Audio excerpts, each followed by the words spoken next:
Good morning dear students. Welcome to my channel The Basics.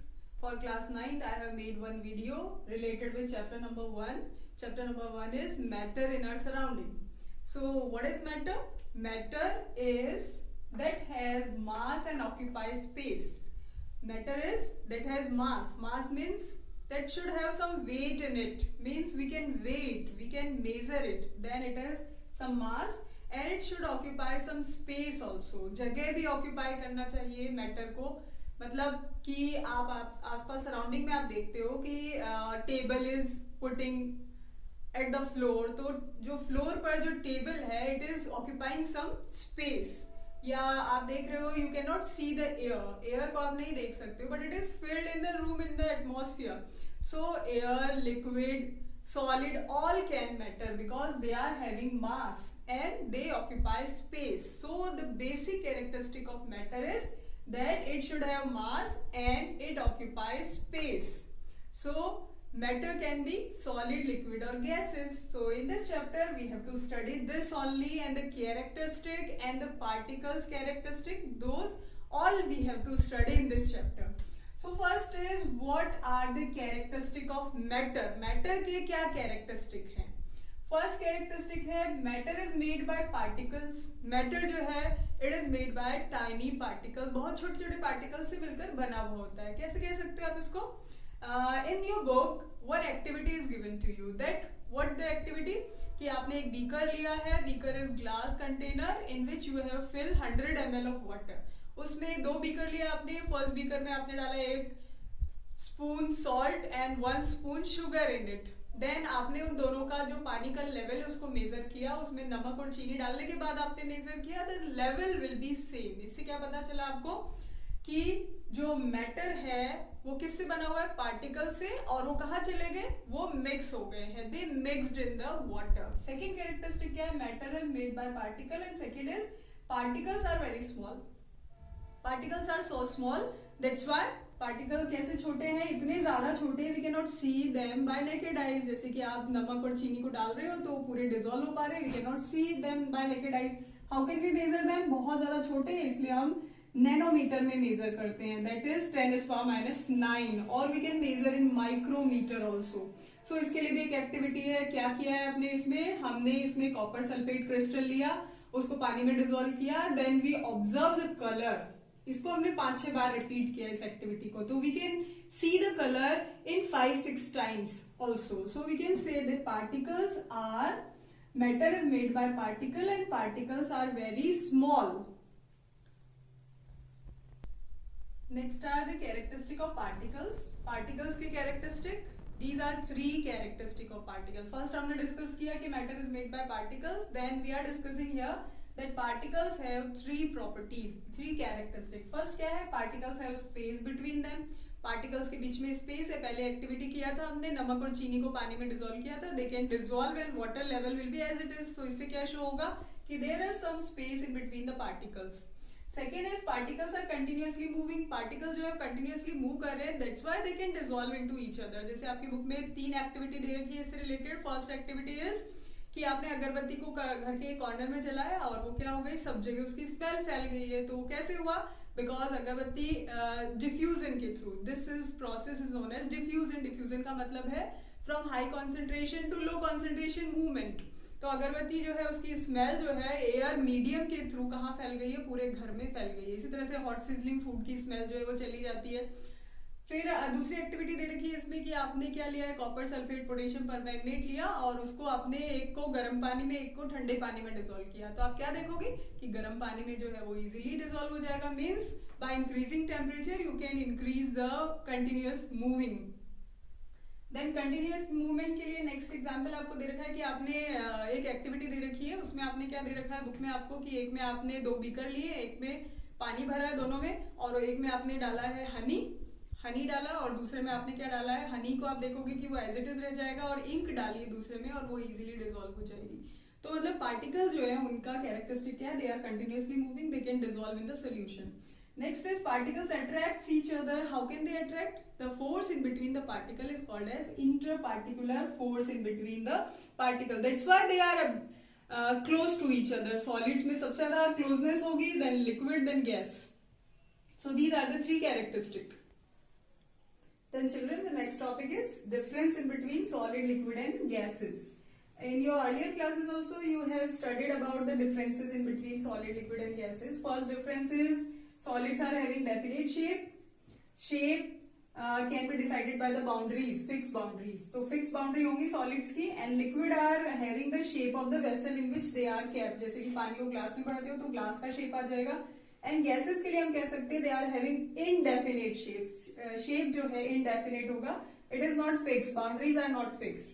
The next is definite volume. Volume का मतलब है the space occupied by the object. तो solid जो है वो definite volume occupy करते हैं. Then they are having also, liquids are also having definite volume. And gases के लिए हम कहते हैं indefinite volume. Volume जो है वो उनका space occupied, that is not fixed. That's why next is fluidity. Fluidity means flow from higher to lower concentration in all direction. So solid are having less fluidity, zero fluidity, flow नहीं कर सकते हैं वो. जबकि liquids they can flow higher to lower level, high से lower concentration में flow कर सकते हैं. Then gases के लिए they can flow in all the direction, we know this. The next is rigidity more. Rigidity means the shape, hardness. Rigidity means hardness and compressibility. Both are reciprocal to each other. Rigidity का मतलब होता है जितना hard होगा substance, and compress जिसको आप दबाकर pressurise कर सकते हो.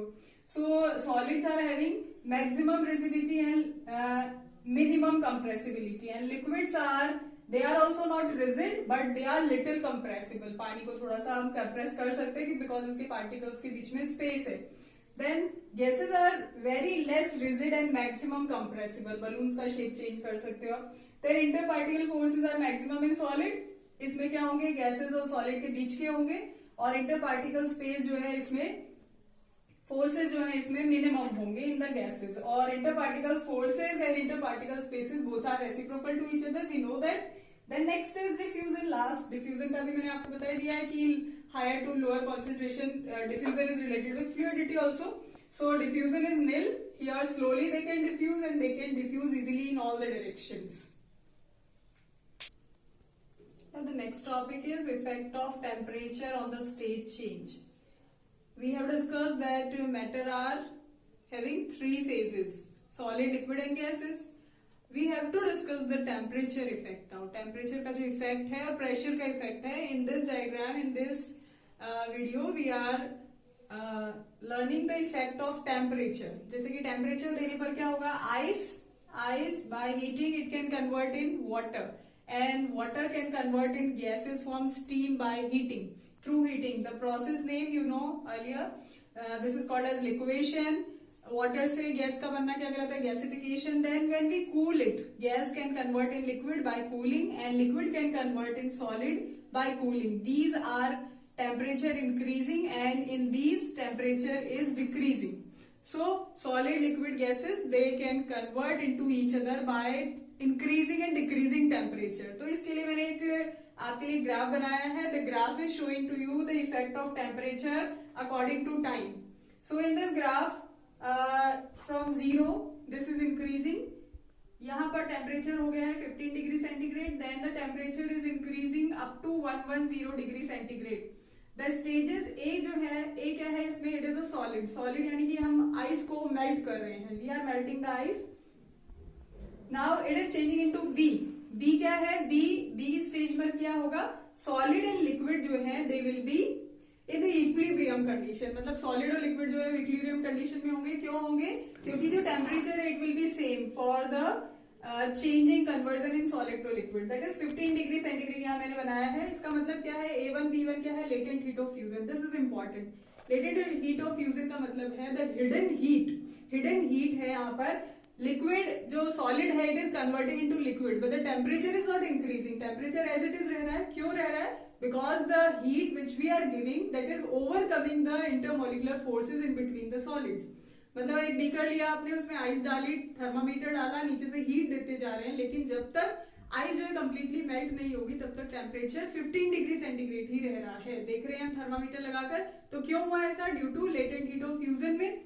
इसका मतलब क्या होता है कि जो हीट आप दे रहे हो नीचे से वो किस पे कन्वर्ट हो रही है, किसको कम कर रही है, इंटरमोलिकुलर फोर्स को कम कर रही है. इंटरमोलिकुलर फोर्स को कम करके एक स्टेट को दूसरी स्टेट में कन्वर्ट करिए, सॉलिड को लिक्विड में कन्वर्ट करिए. So A1 B1 is latent heat of fusion. Then यहाँ पर C जो है कम्प्लीटली लिक्विड बन गया आपका. देन लिक्विड जो है उसको हमें गैस में कन्वर्ट करना है, तो जो D1 D2 है, D स्टेट है, वहां पर लिक्विड एंड गैस जो है दोनों इक्विलिब्रियम कंडीशन में. This is the sign for equilibrium. Equilibrium का मतलब होता है दोनों आपस में इंटर कन्वर्टेबल है according to the temperature. Now D1 D2 it is latent heat of vaporisation. Vaporisation का मतलब है liquid is changing into steam, gases form में कन्वर्ट हो रहा है. तो इसमें भी सेम वही थ्योरी फॉलो होगी. लेटेंट का मतलब हिडन हीट. हिडन हीट जो है वो जो आपका लिक्विड बना है उसको गैस में कन्वर्ट करने के काम में आ रही है. मतलब टेम्परेचर एज इट इज रह रहा है, that is 110 degree centigrade. 110 degree centigrade के ऊपर जो है दोनों स्टेज हमें मिल रही है लिक्विड एंड गैस. तो वो क्या हो रहा है, इंटरमोलिकुलर फोर्सेस जो लिक्विड में ज्यादा होते हैं उसको कम करने के काम में आ रहा है. तो these two phenomena are more important. कौन कौन से, latent heat of fusion and latent heat of vaporisation. Children, the next topic is degree centigrade and Kelvin conversion. This is important. ये न्यूमेरिकल क्वेश्चंस भी आपके, इसके लिए आपको ये लर्न करना है. 0 degree centigrade is equals to 273.15 Kelvin. So both are the unit of temperature, degree centigrade and Kelvin. 0 degree centigrade is equals to 273.15 Kelvin. ये आपको याद रखना है, Kelvin में डिग्री नहीं लगाना है. जैसे कि यार body temperature is 37 degree centigrade. How can we convert it? इसमें आप 273 प्लस कर दीजिए, then you can get in Kelvin. और इसको अगर आपको केल्विन को डिग्री सेंटीग्रेड में कन्वर्ट करना है, then you can do the reverse process, minus कर दीजिए. फिर है sublimation, the next topic. Sublimation, solid can convert in gas and gas can convert in solid directly by heating. यहाँ पर हीट आप दे रहे हो और यहाँ पर आप हीट को कम कर रहे हो, मीन्स कूलिंग कर रहे हो. So examples of sublimating substance are ammonium chloride. You have to learn. camphor मतलब कपूर. नेफ्थलीन बॉल जो हम घर में यूज करते हैं, जो बॉल्स आती है जो गर्म कपड़ों में हम डालते हैं, उनके कपड़ों में in the winters. Then sublimation का एक आपको डायग्राम भी दे रखा है. इसमें आपने एक पोर्सिलिन डिश ली है, उसमें दोनों चीजें डाली हैं, सॉल्ट एंड अमोनियम क्लोराइड. उसको आपने इन्वर्टेड फनल से ढक देंगे, कॉटन प्लग लगाएंगे. क्यों लगा रहे? ताकि वेपर्स नहीं उड़ जाए. टेम्परेचर देंगे तो क्या होगा, directly solid can convert in gas.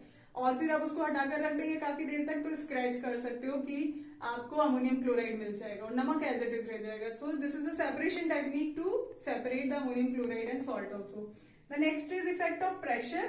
Pressurise करना मतलब मॉलिक्यूल्स को पास पास लाना, इंटरमॉलिकुलर फोर्स को ओवरकम करते हुए स्पेसेस को कम करना. तो गैस जो है वो प्रेशराइज करने पर लिक्विड में कन्वर्ट हो सकती है, जैसे कि हमारे पास कोल्ड ड्रिंक का एग्जाम्पल है.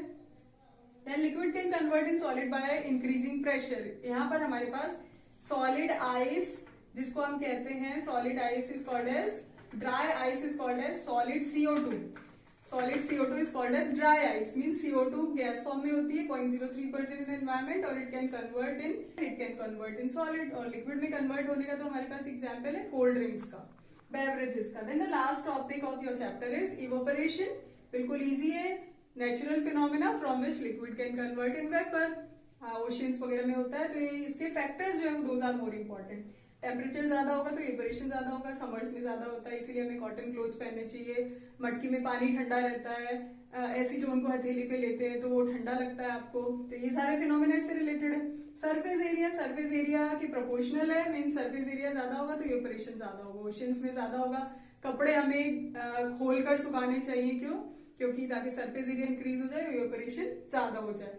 और सॉसर से चाय पीना इजी होता है कप के बजाय, क्योंकि सॉसर का सरफेस एरिया ज्यादा हो जाता है, इसलिए हमें चाय ठंडी हो जाती है जल्दी.